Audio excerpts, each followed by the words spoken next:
If you thought getting a summer internship for investment banking was hard, wait until you see what it takes to recruit for a full-time offer. In this video, we're going to show you the differences between the two processes and explain why full-time recruiting is so much harder and what you should do about it. If you're new here, my name is Sam. I'm a former investment banker who worked in Morgan Stanley's Technology Investment Banking Group. And today I run Wall Street Mastermind, where we've helped over 1,000 students with the investment banking recruiting process. And collectively, our students have gotten offers from every single bulge bracket and elite boutique bank on Wall Street, as well as many of the top private equity funds, hedge funds, and venture capital firms. Now, today we're here to talk about full-time recruiting. There's 3 different reasons why you might care about full-time recruiting when it comes to investment banking. 1, you did an investment banking summer internship, but you weren't able to get the return offer, so now you have to re-recruit for a full-time offer from a different investment bank. 2, maybe you did an investment banking summer internship and you did get a return offer to come back after you graduate, but you would like to see if you can get an even better offer from an even better investment bank. 3, you discovered that investment banking was something you wanted to do really late and you missed out on the recruiting timeline. You weren't able to recruit for a summer internship, which means you now have to rely on full-time recruiting to break into investment banking. So if you find yourself in one of these 3 categories, then this video is going to be extremely important for you. So make sure you stay with me all the way until the end, okay? So how can we make sure that you are successful in full-time recruiting? Well, the first thing is that you have to understand the difference between full-time recruiting and summer internship recruiting, and why full-time recruiting is probably about 10 times harder, okay? Now, before I dive into what these differences are, please know that I'm primarily talking about the reputable investment banks that already have structured summer internship programs. So pretty much, if you're looking at any of the top 50 banks, which are bulge bracket, elite boutique, and the reputable middle market banks, then everything I'm about to tell you applies, okay?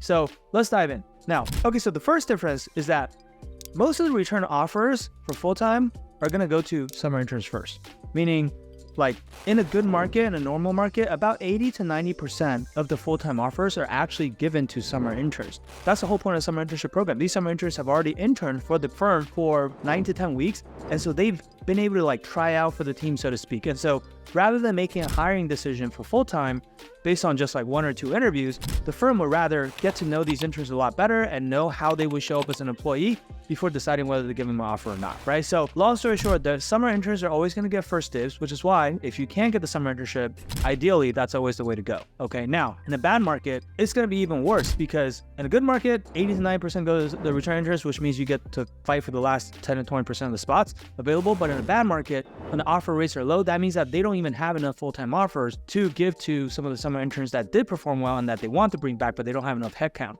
So if it's in a bad market, then it becomes even harder because there are even fewer jobs around for you to go after, right? So that's the first difference, okay? The second difference is that because of what I just said, which is that most groups try to fill their full-time class with their summer interns first, the hiring for full-time actually happens at the group level and not at the firm level. Meaning it's not whether Goldman Sachs is hiring or not, right? It's like within Goldman Sachs, they have a bunch of different groups in the investment banking division. Maybe Goldman TMT is done and they're completely full. Maybe Goldman FIG is, hiring 1 person. Maybe Goldman Healthcare is completely full. Maybe Goldman Real Estate is hiring 2 people. Maybe the consumer group is full. And then maybe like the oil and gas group is hiring 1 person, right? And so basically every group is going to run their own recruiting process for full-time.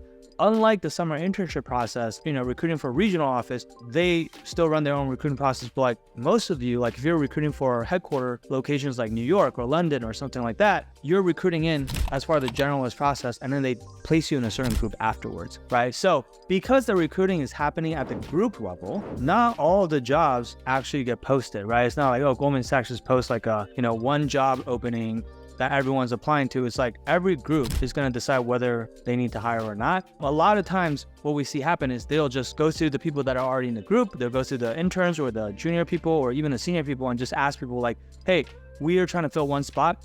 Do you guys know anyone that maybe would be a good candidate? If so, submit the resume, and then they'll just pick out of that pile, right? And so what this means is that a lot of the positions don't get posted. Some still will, but a lot of them don't, and they're just filled through either referrals or your network. So we even see this inside of Wall Street Mastermind, where a lot of our alumni will come back and tell us hey, our group is trying to fill one spot. Like, Sam, do you have any resumes that are good that you want to send us? And then like, we'll collect resumes from everyone and we'll send them. And that's a huge advantage because otherwise you might not even hear about that opportunity, right? Because you're not in that network. So make sure that you are networking really, really hard. Like basically all this is saying is that you have to do way more networking. Like networking it was already really important for the summer internship process. It becomes even more important for the full-time process because without it, you might not even hear about the job. And also, like, rather than networking at the firm level where you're saying like, oh, I have a referral from Goldman Sachs already, so I don't need to talk to any more people from Goldman Sachs. It doesn't work like that. It's like you almost need like a referral from every single group within Goldman Sachs. And like, if you extrapolate that out to all the different firms that you're targeting, and let's say like every single firm has, maybe 5 to 10 groups that you would be interested in working for, you can see how that all of a sudden like multiplies into like a much bigger number in terms of like how many people you need to know and how many people you actually need to get a referral for, right? So that's the second big difference that I want to make sure that you're aware of. And then the last thing to know, and this should be pretty self-explanatory, which is just that the competition level is much higher, right? So you're competing mostly against other people who have already done a summer internship in investment banking. And a lot of them have even gotten return offers, right? A lot of them maybe got to work on a live deal over the summer, or it's not like at least some, pretty relevant projects or pitches. And so like the types of questions that are going to get asked in a full-time recruiting process, they're much harder than what gets asked during the summer internship process. Like the expectations are higher on our technical side and the bar is higher in terms of like who you're being benchmarked against. Those are like the 3 main differences to be aware of. And so next, let's talk about what do you need to do to succeed in this process. So the first thing that you need to do is to take inventory of all the networking contacts that you've already made to date, like all the people that you networked with previously, a lot of times maybe for the summer internship recruiting process that you went through. So take inventory of all those contacts. Hopefully you already have a contact log that you've been maintaining. Figure out like which groups they work in. Like it's just good hygiene to have that information for the first time. Like a lot of times you can't tell when you first reach out to them what group they're in because they don't say that on their LinkedIn profile necessarily, but like through your conversation with them, you should have taken notes on like what group they work in. So you know, like, okay, not only like is this person at Goldman Sachs, but is this person at Goldman TMT or Goldman Fig or Goldman Healthcare? Because again, the group matters. Make sure to reach back out and reestablish contact with all of your old contacts and then identify the groups that you don't have any contacts in and then try to establish contact with new contacts that are in those groups. So that's the very first thing. The second thing is you need to know the timing of full-time recruiting. If you're already doing a summer internship at a competing bank, usually the internship starts in June and ends early to mid-August, usually early August, right? Because it's usually 9 or 10 weeks.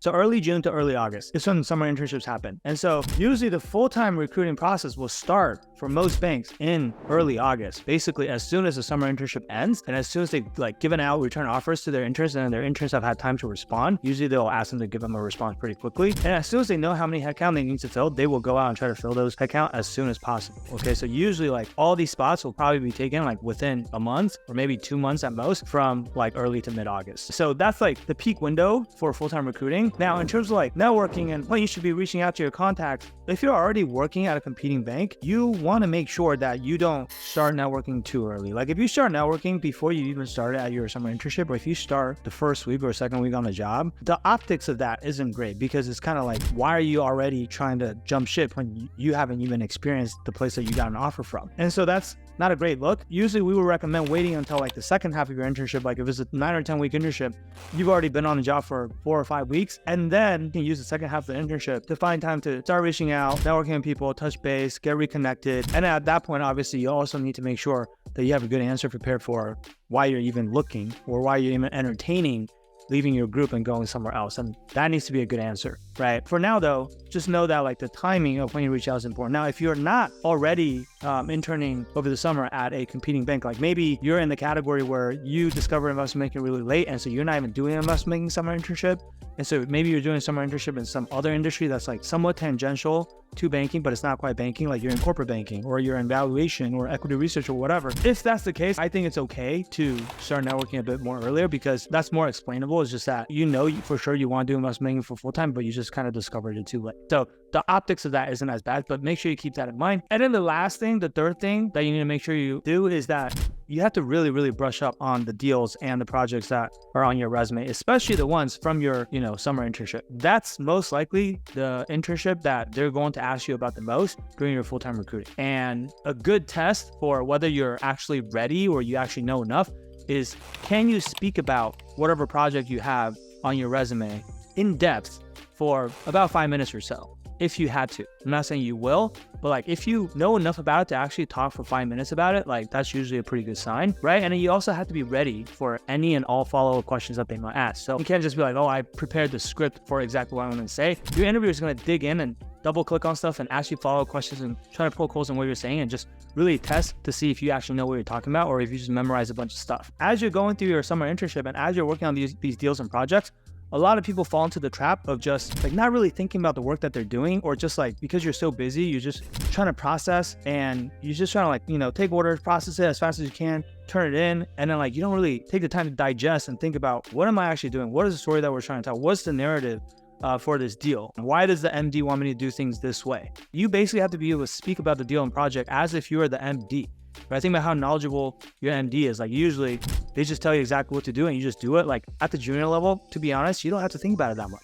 But like you have to do that if you want to be prepared for the interview. So don't wait until after your internship to start doing that. Like make sure you're doing that as you're doing the work throughout the internship.